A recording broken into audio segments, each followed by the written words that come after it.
This is a complicated question, and I didn't want this to fester on my mind. I try to answer questions kind of like in time posted order, and I am backlogged on a few, but I had to answer this one sooner than later to just get it done.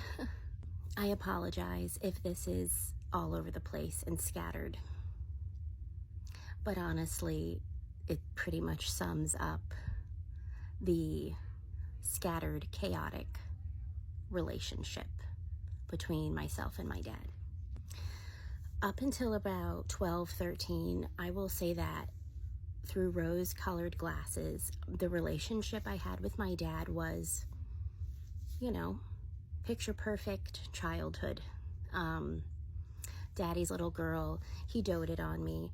I was his youngest daughter from his second marriage to my mom. He had two older daughters from his first marriage, and by older, I mean they're like 12 and 15 years older than me.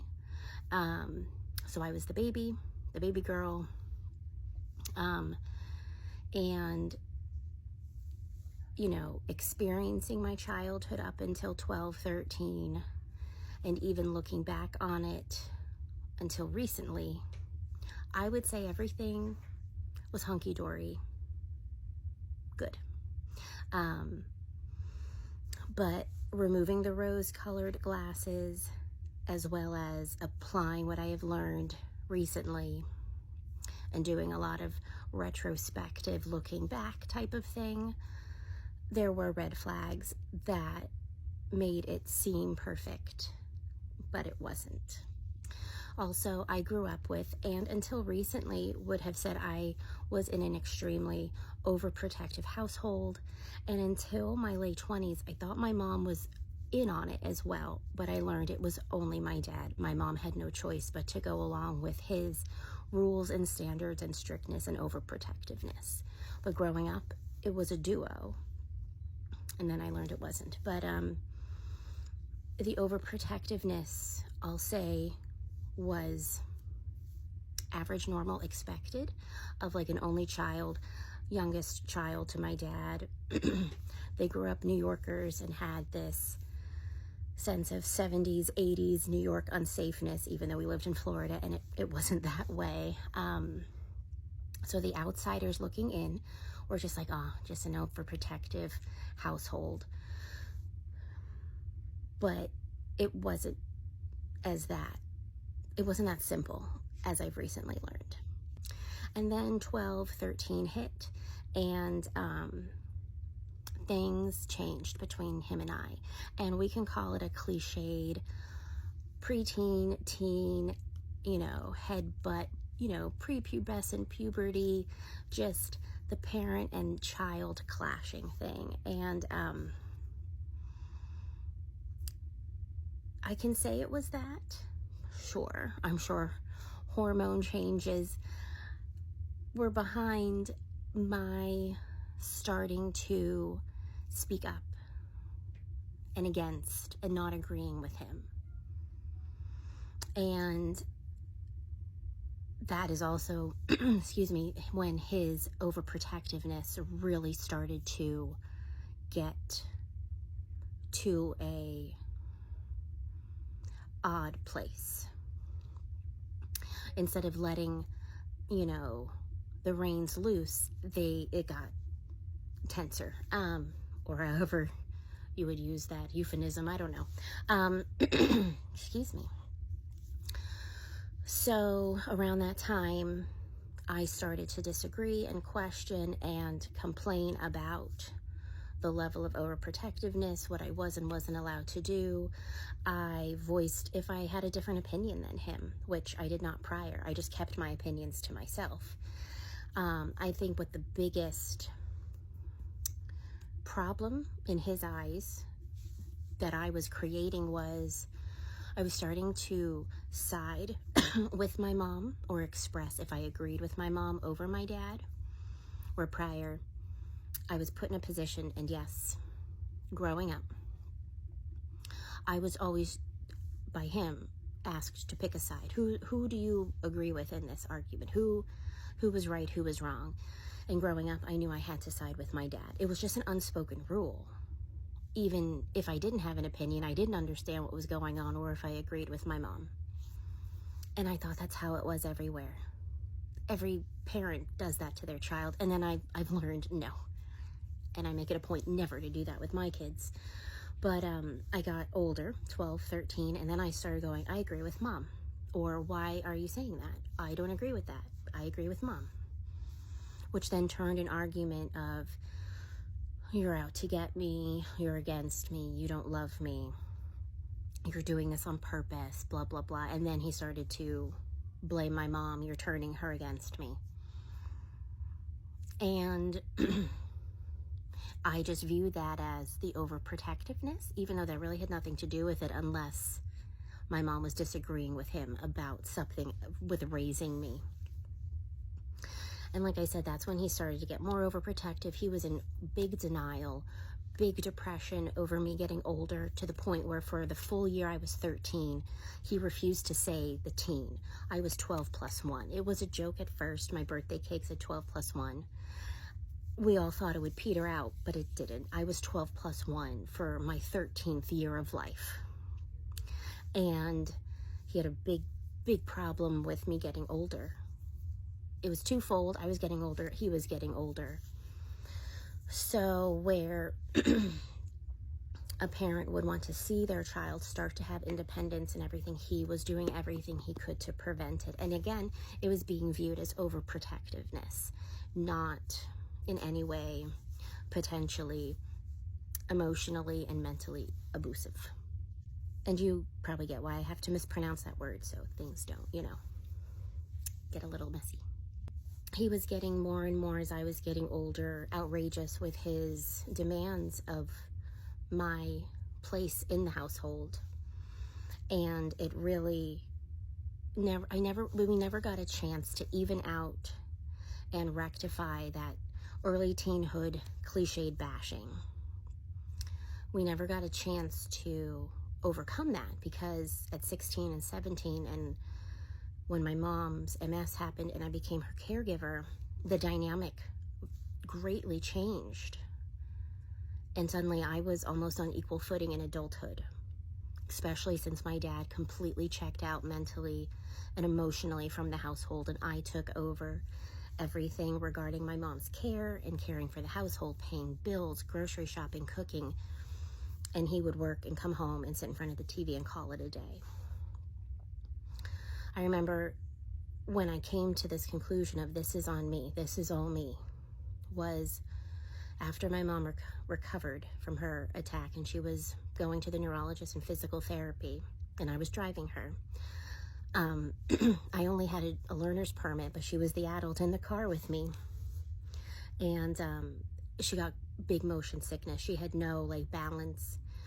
And every time we got in the car, she would vomit profusely. No amount of garbage bags and buckets helped. And this particular time was really, really bad. I had to completely detail the car. And I'm 17 now. I got my mom inside in the wheelchair, got her situated in bed, went out and just scrubbed top to bottom the car, throwing away things, doing her laundry. And I came in the house and I collapsed on the floor, sobbing by the dining table.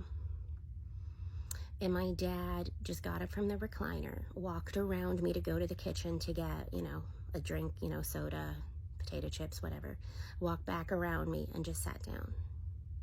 And it was at that moment I knew I'm on my own with this. And our relationship just became more and more strained after. And then it just exploded in not goodness when I became his caregiver after his congestive heart failure and hospitalization. To the point where when he was in the hospital, I came from college, I was in a rehearsal, and I went there, and he said, "Don't ever leave me, please don't leave me." And I thought that meant in the hospital, and I was like, I'm not going anywhere, I'm here. He meant that for life. And he would throw that up to me whenever I was showing independence, showing, breaking away. You promised me you would never leave me. And I would always say, I thought you meant in the hospital, in ICU, in the emergency room, and everywhere in between. That wasn't for life, even though I had no plans of ever leaving, going out of state, going out of nothing. But that didn't necessarily mean the same household all the time, given our situation when foreclosure hit our family and we had to find places to live. And in regards to the unrealistic demands that he was putting on me when the foreclosure hit, and I was with my boyfriend, now husband, and I was like, I'm going to move into his cottage because my parents were looking for rentals and they couldn't afford a 2-bedroom. And by then I was 21. And I came home from classes one day and he said, I have it all figured out for us. And I was like, okay. And they had found a retirement community that did not allow anybody under the age of 50 to live there in any capacity, except if you were a, CNA, then you can live there once you showed proof of license and all that good stuff. So he said, you're going to quit college. You're going to go get your CNA license. I found a program. You can get it in like 6 weeks or something like that. And we found an apartment there and it has a Murphy bed. So you can sleep on that and we'll just put your stuff in storage. And the Murphy bed was in the living room. And he fully expected me to go, okay. And he sent my mom out to try to talk me into it. And she's looking at me like, I know you're not going to get talked into this. And I said, I will take care of you and be there for you forever and ever. But you can't ask that of me. And I was the one being unreasonable. And that wasn't the first time he asked me to leave college to take care of things. It happened again. And my husband, then boyfriend, got to witness it and got to witness that blow up where I talked against him and it was not met well. All this to say also my 2 older sisters became estranged from him when I was 13. And I still don't know the full story. I've not reached out to them for the story. I'll never know it from him. But yeah.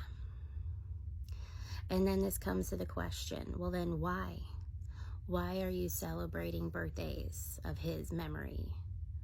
Why do you still get a wave of grief on his passing anniversary? Why do you have the gifts from heaven for Christmas for your kids? Well, my son only knows my dad as happy, good memories. They've faded, the exact memories, but just that feeling. That was Pop-Pop. And I'm not going to take that away from him. My daughter was a year old when he passed, so she has nothing. She just gets secondhand. And through everything, it's still my dad. But a month ago, I learned some stuff from my mom. My mom dropped a big bombshell, and I'm not going to say it. It's not my place to say it. It's not my story. I don't have her permission to share it. It's not one of those, hey, good story, Mom. Can I share this on social media? Because I'm not ready to talk about it either. But it removed the rose-colored glasses. The way I viewed the overprotectiveness changed. The relationship I thought they had has changed. And it put my place in this dynamic. It made it my existence in this is questionable now, to the point where when I told a friend and it was brought up, she brought up like, you need therapy after all of this knowledge. And I've gone down rabbit holes and I do need therapy from all of this that I've learned. So I will continue to honor memories and everything, if for nothing else than for my kids. And my mom says there are happy memories and there were good moments and there was a good side to him that I think was greatly affected by a lot of mental health problems that were never addressed. And he came from a time where it wasn't addressed.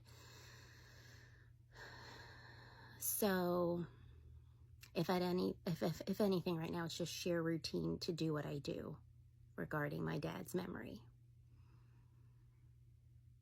Because I'm still trying to figure everything out since what I learned a month ago. So all this to say, it's messy. It got messier within a month. And I don't have all the answers of how to go forward with handling the information I have and how it retrospectively changes a lot. I don't know. But it was a good question because I'm sure it makes no sense why I do what I do if things were not so great. And I'm sure, I can only hope, whatever a good phrasing is, that I'm not the only one confused, especially if you learn a lot later in life of what to think of a person. Once you've learned things, once you look back on things and actually see them for what they were and what the situations were. I have no idea how to end this video. So I'm just gonna say it was a good question.